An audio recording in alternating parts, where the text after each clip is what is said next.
even we get more low power, so we double the production our clean energy. So we will try to attack it. The government is our enemies. We're ready to die our country because we are Somali. We are Somali. I said so. Thank you. Daawadayaal ku soo dhawaada Budooyin Tube. Waxaan idin wadnaa barnaamij gaar ah oo naga hadlayna mar. Ugu horreyn ku soo dhawow barnaamijkan gaarka ah oo naga hadlayna xadgudubka Itoobiya ay ku hayso Soomaaliya.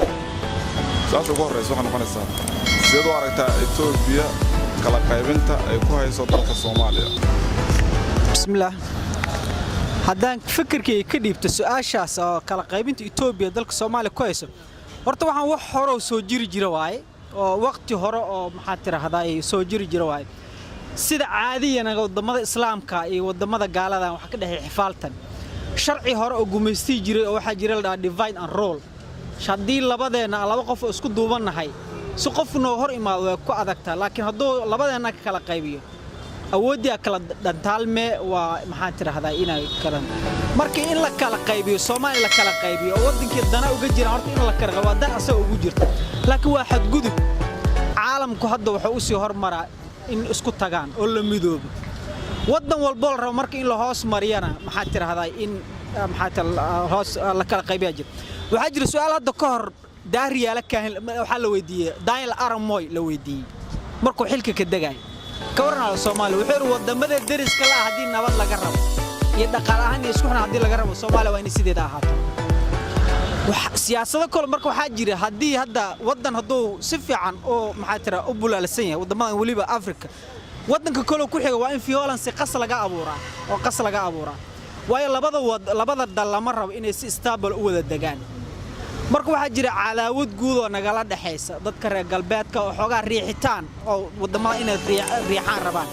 iyo mid xifaaltan ka dhaxeeya muslimka iyo gaalada marka Ethiopia waa wadan maxaa tira xukunkeeda gaalo u badan yahay dhowr wadan oo muslimiin oo u dhaxeeya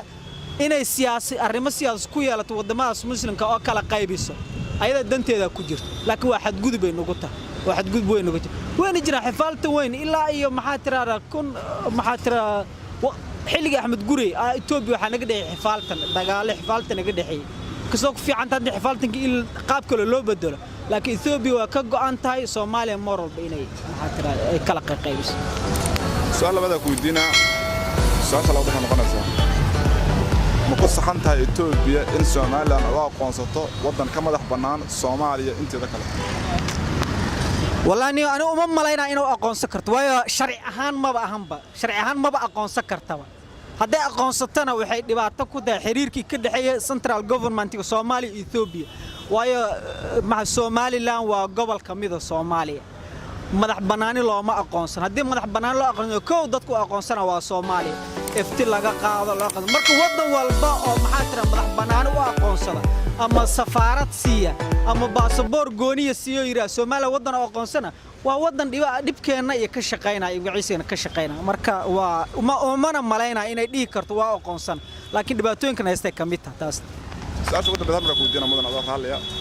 سومالا صدق سنة أيه وحدين يسمى مدح بناني الصومالي أنت دخل كم مدح بنانات مقولتها هي أما مقولتها اللي هي دولة الصومالية ما أنت إني يسمى مدح بناني الصومالي يصير دخل هو مدح بنانات نيوت مدح بناني مركي ود إنك صون أنا بوليتيكال كان واحد بدن كأقون مركي ود مدح بناني أو قادنا وحمرة بورسايس مدح بناني افتيا أجو بدن عملين ضدك افتي لقى قاضي ودن كوكو إن افتي لقى قاضي إن ماله بدن لا فيري أنا مركي لا فير شد قالها هان يوم حاتر هذا يرانتنا أنك إن صومالي كلا قول أنا ما قبو وفكر هان ما قبو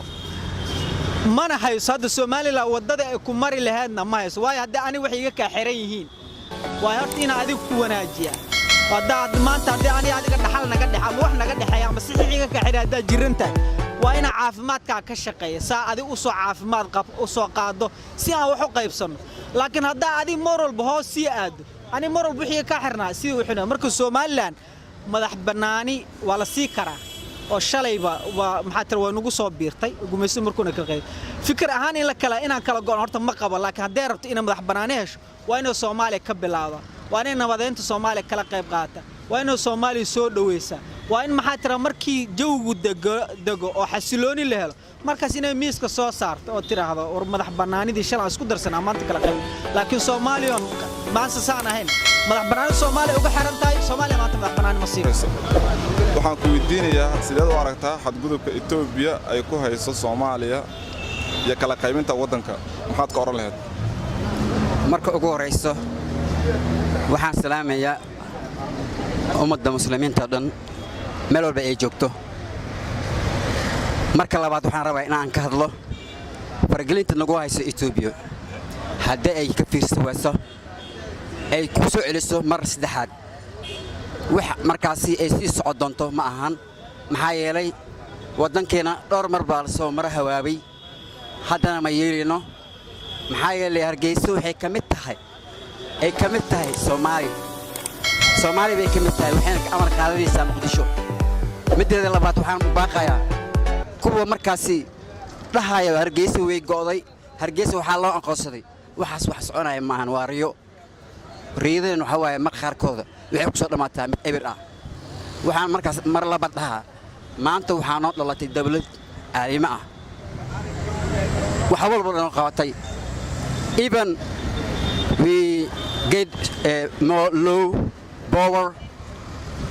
so we double the production our clean energy so we will try to attack it the government is our enemies we're ready to die our country because we are Somali I say so thank you walaal ku soo dhawow badin tub marka ugu horeysa waxa ku weydiinaynaa sidee u aragtaa xadgudubka Itoobiya ay ku hayso Soomaaliya iyo kala qaybinta wadanka bismillaah assalaamu calaykum waraxmatullaahi wabarakaatuh magacaygu waa Xasan Ibraahim Cali haddii aan su'aashaas u guda galo micnaha xadgudubka ay ku hayso Itoobiya Soomaaliya iyo kala qaybinteeda iyo falalkan ay mar walba ay ka shaqaynayso sida ay Soomaalidan ay ku kala goy lahayd waxaan u arkaa arrintaas arrin Soomaalida aad caqabad ugu ah oo aad micnaha kala qaybintaas si saa'id micnaha u kala qaybinayso Soomaalidana inay isku tashato Soomaali waaye inay kala qaybiso maahan inay matqana midba gaar oo micnaha u baxamaan waan ognahay Itoobiya hadda waxay soo saartay warqad ay ku qoran tahay micnaha Soomaali qariirada kuma jirto sidaas darteed micnaha waxa meeshaas kaaga soo ifbaxayso oo kaaga muuqanaysa micnaha in Itoobiya ay faraha kula jirto sidii Soomaaliya ay qayb ugu dhigi lahayd marka waxaan dhihi lahaa fargelin weyn ay nagu wada Itoobiya insha Allah marka su'aasha labada ku weydiina waxay tahay ma ku saxan tahay Itoobiya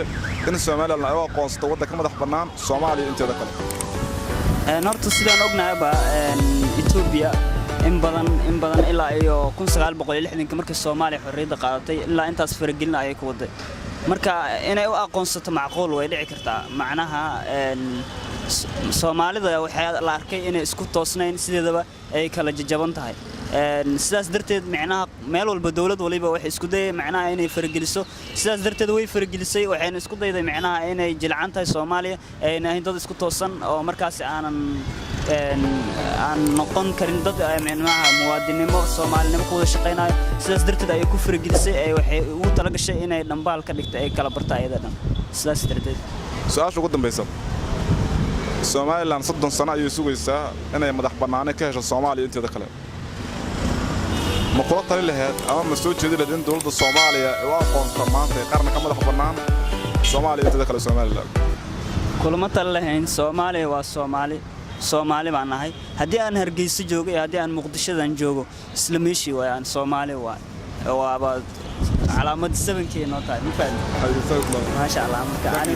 Soomaali tahay Hargeysa daanta way Soomaali haddaan Muqdisho joogo Soomaali hamidooda ayaan leeyahay ma sha Allah